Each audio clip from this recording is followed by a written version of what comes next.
নমস্কার। রাজ্যের সমস্ত কৃষক ভাই ও বোনেদের জন্য এই মুহূর্তে সবথেকে বড় এবং বিরাট বড় খুশির খবর নিয়ে আজকের এই ভিডিও। আপনিও কি পশ্চিমবঙ্গ সরকারের কৃষক বন্ধু প্রকল্পের টাকা পান কিংবা নতুন করে আবেদন করেছেন?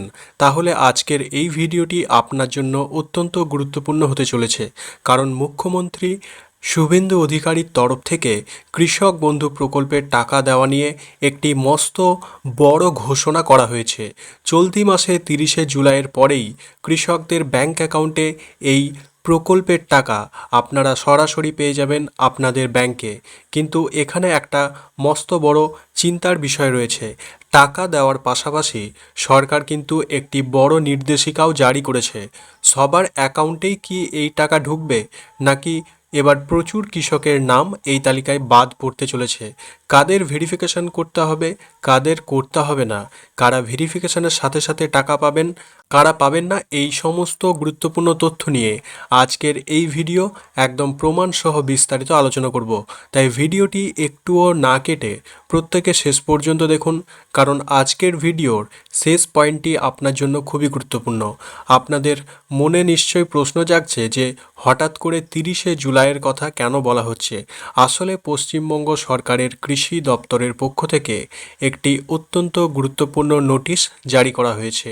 আর মুখ্যমন্ত্রী স্বয়ং জানিয়েছেন যে পিএম কিষাণ সম্মান নিধির যে 6,000 টাকা দিল্লি সরকার দেয়, তার সাথে সাথে আমাদের রাজ্যে কৃষক বন্ধু প্রকল্পের টাকাও কিন্তু কৃষকরা পাবেন।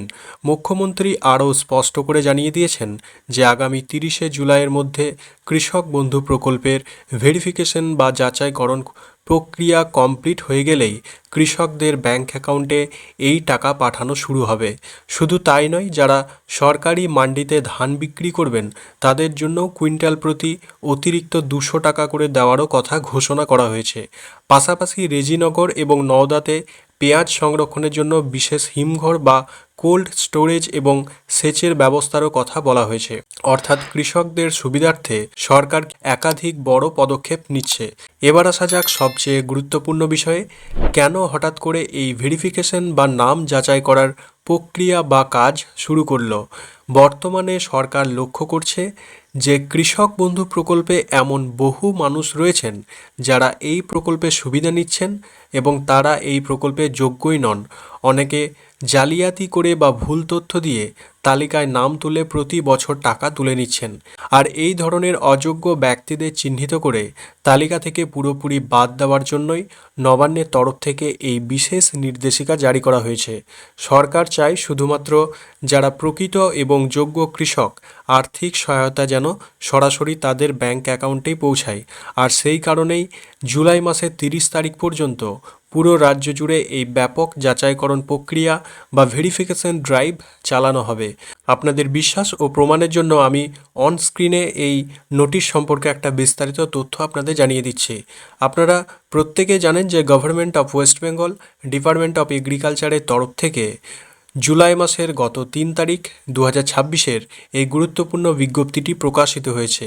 এই নোটিশের মূল বক্তব্য যদি আমরা বাংলা ভাষায় সহজভাবে বুঝি, তবে রাজ্য সরকার পরিষ্কারভাবে জানিয়ে দিয়েছে যে কৃষক বন্ধু প্রকল্পের অধীনে শুধুমাত্র যোগ্য সুবিধাভোগী কৃষকদের যেন এই আর্থিক সহায়তা প্রদান করা হয়, তা নিশ্চিত করার লক্ষ্যে পশ্চিমবঙ্গ সরকার বর্তমানে সমস্ত সুবিধাভোগী এই ব্যাপক যাচাই এবং যৌক্তিকরণ প্রক্রিয়া হাতে নেওয়ার সিদ্ধান্ত নিয়েছে। এর মানে পরিষ্কার, যদি আপনার নথিপত্র ঠিকঠাক থাকে এবং আপনি একজন প্রকৃত কৃষক হন, তবে আপনার ভয়ের কোনো কারণ নেই। আগামী 30 তারিখের মধ্যে আপনার ব্যাংকে এই টাকা আসার একটা কিন্তু পূর্ণ সম্ভাবনা রয়েছে। বেশ কিছু এলাকায় যাদের এই 30শে জুলাইয়ের আগে সম্পূর্ণ ভেরিফিকেশন কমপ্লিট হয়ে যাবে, সেই এলাকায় কিন্তু 30 তারিখের আগেও এই কৃষক বন্ধু প্রকল্পের সুবিধা কিন্তু আপনারা নিশ্চিতভাবে পেয়ে যাবেন। কিন্তু যদি আপনার নথিতে কোনো গরমিল থাকে, তবে কিন্তু নাম বাদ পড়তে পারে এবং পিএম কিষাণ যোজনার সুবিধাও হয়তো আটকে যেতে পারে। এবার আসি সেই প্রশ্নে যা জানার জন্য আপনারা অধীর আগ্রহে অপেক্ষা করছেন। এবার কৃষক বন্ধু প্রকল্পে কত টাকা পাওয়া যাবে? 5,000 টাকা নাকি 3,000 টাকা? আপনারা জানেন যে পূর্ববর্তী নিয়মে কৃষক বন্ধু প্রকল্পে কৃষকদের জমি অনুযায়ী বছরে সর্বোচ্চ 10,000 টাকা এবং সর্বনিম্ন 4,000 টাকা দুটি কিস্তিতে দেওয়া হতো। কিন্তু ভোটের আগে প্রতিশ্রুতি দেওয়া হয়েছিল যে পিএম কিষাণে 6,000 টাকার সাথে অতিরিক্ত আরও টাকা যুক্ত করা হবে। সেই রাজনৈতিক সমীকরণ ও প্রতিশ্রুতি অনুযায়ী রাজ্য সরকারের তরফ থেকে কৃষকদের এবার হয়তো এই 3,000 টাকা বা 5,000 টাকার একটি নতুন কিস্তি যোগ করে দেওয়া হতে পারে।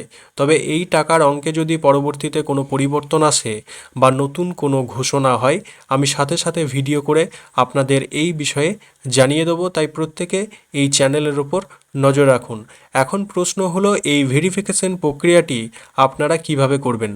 আপনারা স্ক্রিনে যে ফর্মটি দেখতে পাচ্ছেন, এই ফর্মটি আপনাদের সঠিকভাবে ফিল আপ করতে হবে এবং এর সাথে প্রয়োজনীয় নথিপত্র যেমন আধার কার্ড, ভোটার কার্ড, ব্যাংকের পাসবুক এবং জমির পর্চা ইত্যাদি যুক্ত করে আপনাদের নির্দিষ্ট কৃষি দপ্তর বা ক্যাম্প ভেন্যুতে জমা করতে হবে। কিছু কিছু ব্লকে পঞ্চায়েত ভিত্তিকও এই ফর্ম জমা নেওয়া হচ্ছে। আপনার এলাকায় কবে এই ক্যাম্প হবে বা আপনার পঞ্চায়েতে কবে থেকে এই ফর্ম জমা নেওয়া হবে তা আপনারা নিজের এলাকার এডিও অফিস বা পঞ্চায়েতে খোঁজখবর নিতে পারেন। তো এই ছিল কৃষক বন্ধু প্রকল্প নিয়ে আজকের সবথেকে বড় আপডেট। ভিডিওটি ভালো লাগলে এবং ইনফরমেটিভ মনে হলে অবশ্যই একটি লাইক দিয়ে আপনার পরিচিত সমস্ত কৃষক বন্ধুদের সাথে প্রচুর পরিমাণে শেয়ার করবেন, যাতে তারাও সচেতন হতে পারেন। তো এই ছিল কৃষক বন্ধু প্রকল্প নিয়ে আজকের সবথেকে বড় আপডেট। ভিডিওটি ভালো লাগলে এবং ইনফরমেটিভ মনে হলে অবশ্যই একটি লাইক দিয়ে আপনার গুরুত্বপূর্ণ মতামত কমেন্ট সেকশনে জানাবেন। আজকের মতো এখানেই শেষ করছি। দেখা হবে কোনো এক গুরুত্বপূর্ণ ভিডিওতে। প্রত্যেকে ধন্যবাদ।